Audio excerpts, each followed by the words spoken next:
আপনার এই যে টঙ্গের এই দোকানে বসে রয়েছি। আচ্ছা দেওয়ান তখন খালি আমার এই বড় ছেলের বউ এই সাইডে আইসা কইতেছে আব্বা একে শুলে দিচ্ছে ধোঁয়া বাড়াইতেছে।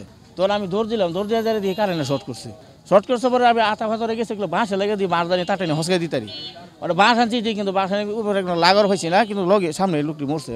বাস বাস আমরা আগে গেছে ফাঁসটা, এটা হলো লাস্টে 6টা, এইটা আছে ফাঁসে, হ্যাঁ 6টা গাড়ি আছে।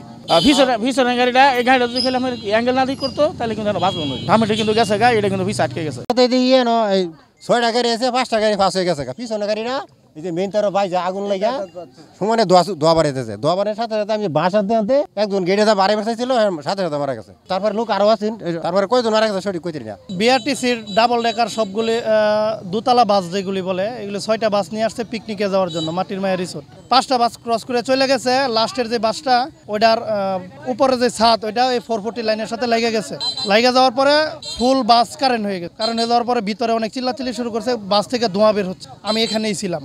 তারপর আমি দৌড়াই আসছি, আমি আর আমার কাকা, 3টা ছেলে বাস থেকে নেমে বের হইতে চাইছিল। ওয়াল একদম পাশাপাশি দেখে ওরা আর যাইতে পারে নাই ওইদিকে। তারপর ওয়ালে এক হাত দিয়া আরেক হাত গাড়িতে লাগিয়ে গেছে। লাগিয়ে যাওয়ার পরে গাড়ির সাথে বাইজা গেছে, বাইজা গিয়ে এখানে পড়ে গেছে। পড়ে যাওয়ার পরে একজনকে আমি ওই শুকনা লাকড়ি দিয়া গুঁতো দিয়ে বডি আলাদা করছি।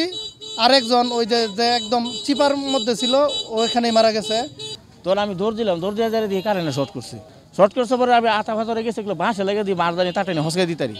ওটা বাঁশ আনছি কিন্তু বাঁশ উপরে একদম লাগার হয়েছে না, কিন্তু লগে সামনে লোকটি মরছে।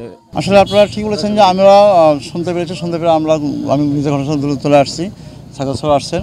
আমরা এসে শুনলাম যে এখানে একটা রিসোর্ট আছে, মাটির মায়া রিসোর্ট। এই রিসোর্টে আসার জন্য আপনার বিআরটিসি 5টা বাস আসছিলো, আপনার গাজীপুর বোর্ডবাজার IUT ইউনিভার্সিটি ছাত্ররা।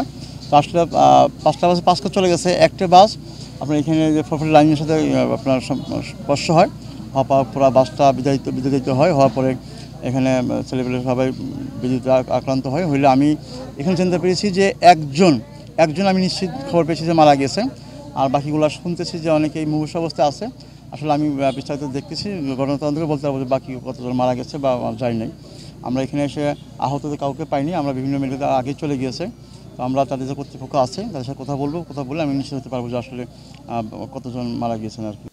আজ সকালে গাজীপুরের বুটবাজার এলাকার ইসলামিক ইউনিভার্সিটি ফর টেকনোলজির মেকানিক্যাল ইঞ্জিনিয়ারিং বিভাগের একটি ছাত্রছাত্রীদের একটি পিকনিকের দল, তারা বিআরটিসির 6টি ডাবল ডেকার বাস নিয়ে তারা এই এলাকায় পিকনিকে আসে।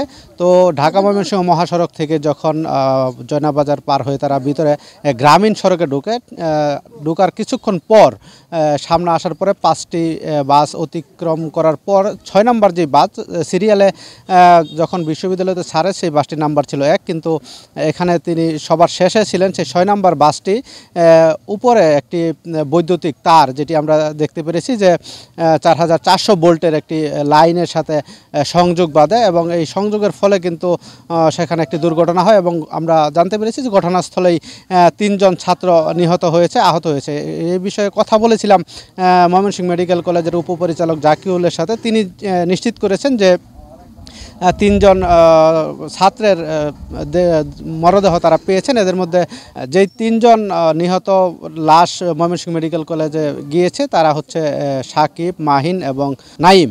তো আমরা এখানে পুলিশের সাথে কথা বলেছি, তারাও যেটি বলেছেন যে আসলে যেই সরু রাস্তা এবং উপরে প্রাকৃতিক গাছ এবং অনেক গাছগাছালি রয়েছে, সেখান দিয়ে আসলে কোনো অবস্থাতেই ডাবল ডেকার বাস আসার কথা নয়, সাধারণ বাসই চলার কথা না। সেইখানে বিআরটিসির মতো ডাবল ডেকার বাস কিভাবে আসছে এবং সেখানে বিদ্যুতের তার রয়েছে, সেগুলো আগে যাচাই বাছাই না করে এত গুরুত্বপূর্ণ একটা বিশ্ববিদ্যালয়ের এত শিক্ষার্থী, যেখানে পিকনিকের 460 জন শিক্ষার্থী সেই বহরে ছিল বলে আমরা জানতে পেরেছি, এবং 3টি মাইক্রোবাস ছিল।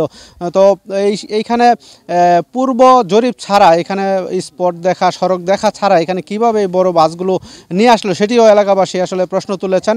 তো এই মৃত্যুর দায় আসলে কার, সেটি এখন এলাকাবাসী বলছে যে এই তাজা 3টি প্রাণ জড়ে গেল, সেটি কি মাটির মায়া রিসোর্ট নাকি বিআরটিসি বাস কর্তৃপক্ষের নাকি বিশ্ববিদ্যালয় কর্তৃপক্ষের, সেই প্রশ্ন থেকেই যায়। তো এই ছিল আমার কাছে সর্বশেষ।